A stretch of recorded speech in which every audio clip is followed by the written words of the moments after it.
Bocah ini sejak kecil sangat tampan. Seberapa tampan itu adalah jenis tampan buat kita mati. Hanya perlu melihat wajahnya. Orang itu langsung mati.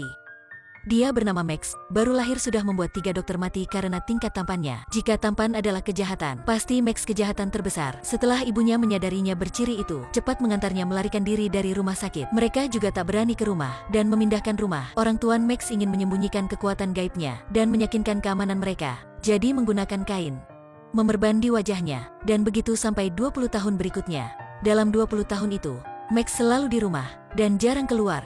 Waktu kecil, suatu kali ayahnya tak perhatikan, dan Max melepaskan kain itu. Setelah itu sekelompok orang mati, dan dia menjadi malaikat cabut nyawa dalam mata orang lain. Sejak itu tak ada siapa dekatinya.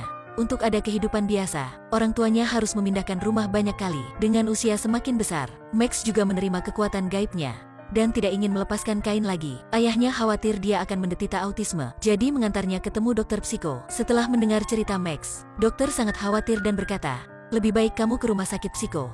Otakmu pasti bermasalah. Kenapa ada orang cinta diri berlebihan sepertimu ya?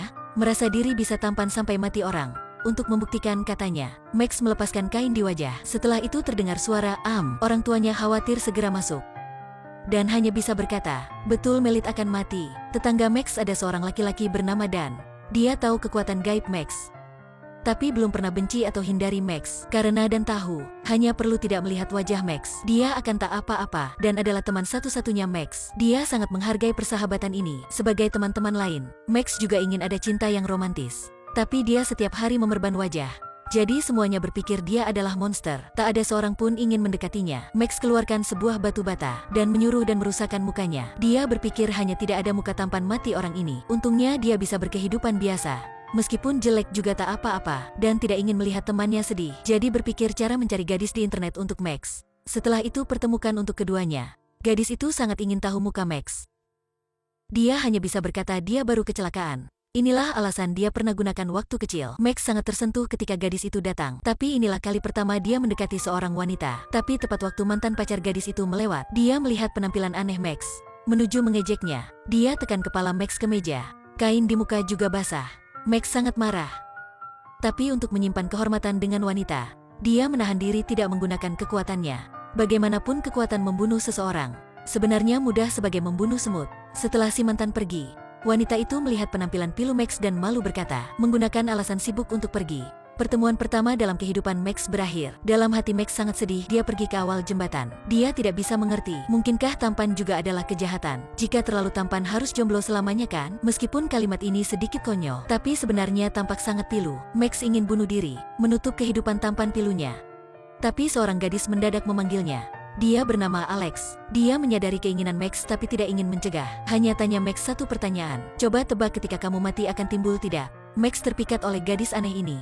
Dia berkata sama Alex, dirinya hidup tapi tidak merasa harapan. Untuk menenangkan Max, Alex mengantarnya ke panti jompo. Alex adalah sukarelawan di sini. Dalam panti jompo adalah banyak orang tua hampir berpulang. Alex ingin melalui cara ini bisa membantu Max merasa harapan lagi. Para orang tua meskipun hampir meninggal, tapi setiap hari masih gigih bertahan hidup. Inilah kekuatan nyawa. Alex memperkenalkan Max 2 wanita tua. Hari-hari berikutnya, kehidupan Max menjadi lebih bermakna. Dia sering sama Alex ke panti jompo mengunjungi orang tua, dan kontak semakin banyak. Max mulai jatuh cinta sama Alex. Mungkin inilah cinta tulus kan? Antusiasi dan kebaikan hati Alex menyentuh Max. Dia tidak ingin menyembunyikan Alex. Jadi membuka rahasia tampan bisa membunuh orang lain. Tapi tak terduga Alex tak takut. Dan sangat menarik, sebenarnya cerita Max 20 tahun yang lalu sudah dikeluarkan. Orang lokal pernah berkata bahwa ada seorang pria berpenampilan tampan bisa membunuh orang lain dan menceritakannya sebagai legendaris. Bahkan ada orang dewasa memakainya mengancam anak-anak bahwa tidak taat pria tampan akan menangkap.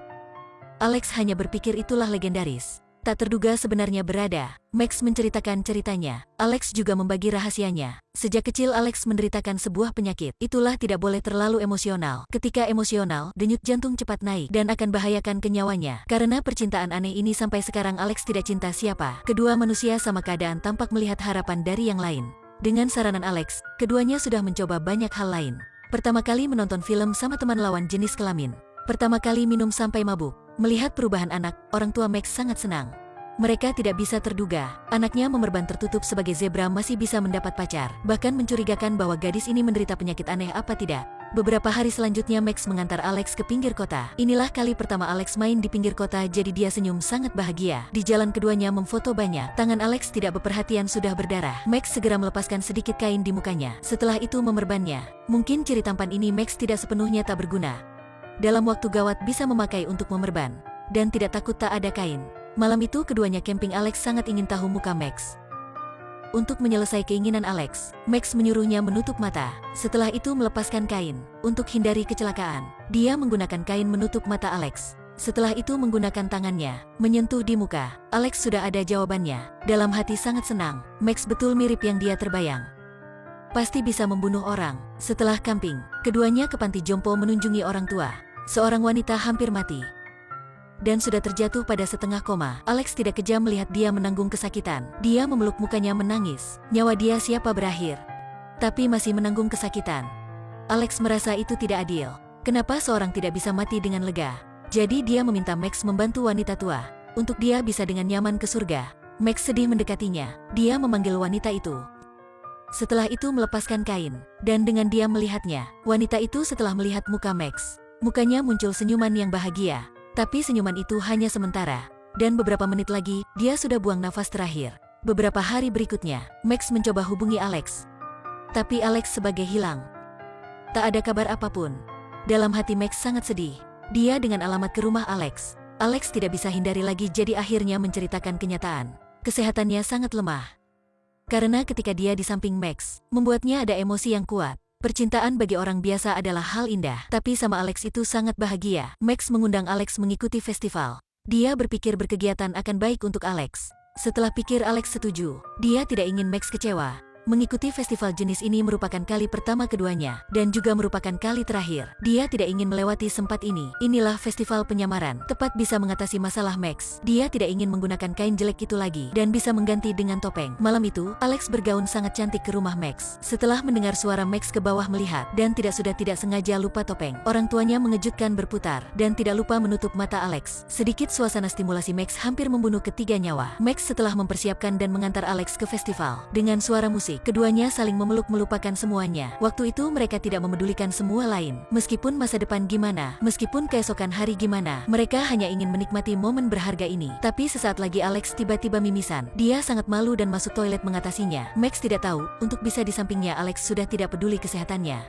Dalam festival ada si gangster. Sengaja membuat masalah sama Max. Max masih menahan diri, tapi orang itu semakin berlebihan. Dia berkata harus melihat muka Max. Max kecil dikontrol para orang itu tidak bisa bergerak. Ketika topeng dilepaskan, gadis seberang melihat muka Max. Ketika topeng dilepaskan, gadis seberang melihat muka Max. Mukanya tersenyum. Setelah itu mukanya memperbesar. Dalam sekejap mata sudah terjatuh. Polisi sampai, dan berpikir Max adalah pelaku. Ketika keluar, melalui topeng, dia melihat Alex naik ambulan. Max berusaha bergerak untuk ke samping Alex, tapi dicegah oleh polisi. Polisi tahu kekuatan gaib Max, jadi sudah mencegah.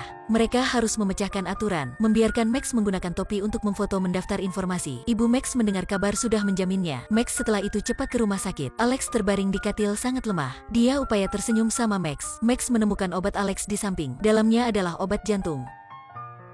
Ternyata Alex selalu berbohongnya. Dia bukan menderitakan penyakit aneh tidak boleh emosional, tapi itulah penyakit jantung. Dia tak ingin Max khawatir untuknya, jadi baru membuat pembohongan begitu. Alex sudah ditindas oleh penyakit dalam waktu panjang. Dia menggunakan sepenuh pemberaniannya meminta Max. Harap Max melepaskan kain untuk mengantarnya pergi dalam bahagia. Mendengar itu Max baik menangis maupun keluar ruang, meminta Alex sebagai memotong hatinya. Setelah ke rumah Max menggunakan batu bata merusakkan mukanya. Dia berharap bisa menjadi orang biasa. Betapa baiknya. Dia tidak ingin melihat Alex menanggung kesakitan. Semakin tidak ingin mengantarnya. Dia membuang semua kesalahan karena penampilannya. Orang tua sakit hati mencegahnya. Muka Max tampan dan tidak tampan seperti dulunya. Dia mencoba melepaskan kain. Si kucing melewati pintu, hanya melihat Max satu kali dan mati.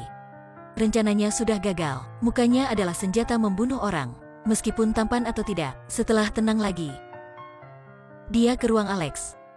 Berharapnya bisa lebih senang. Dalam setengah koma, Alex melihat tontonan di depannya. Dia memanggil Max ke sampingnya. Keduanya saling melihat dalam keheningan. Waktu tersisa Alex tidak banyak. Dia hanya ingin melihat Max. Dalam matanya adalah kesedihan dan nostalgia. Beberapa hari lagi keadaan Alex menjadi parah. Setiap hari dia terbaring di katil menanggung kesakitan. Melihat Alex sakit, Max dengan diam duduk di sampingnya. Setelah itu melepaskan kain. Matanya buram karena air mata. Dia tidak melihat jelas penampilan Alex. Dia hanya ingat sebelum pergi dia sudah senyum bahagia. Setelah Alex meninggal, Max kembali sama kehidupan biasa. Tapi waktu itu dia sudah mengetahui kebenaran kehidupan. Dia tidak menyembunyikan rahasianya lagi, tapi sudah berani membuka pengalamannya. Banyak orang membaca ceritanya di koran. Sudah memintanya ke tempat mereka untuk mengantar para pasien untuk berpulang dengan lega. Muka Max sebagai malaikat. Setiap pasien melihatnya, juga berpulang dengan senyuman bahagia. Inilah film berjudul Look Start Kill. Baru menonton aku berpikir itulah film komedi. Tapi makin menonton air mata makin berlinang. Ada siapa tak ingin ada penampilan menonjol ya? Tapi sebenarnya sama film. Cantik tampan sampai mati orang. Jadi Anda masih inginnya tidak? Film berakhir sini ya, sampai jumpa.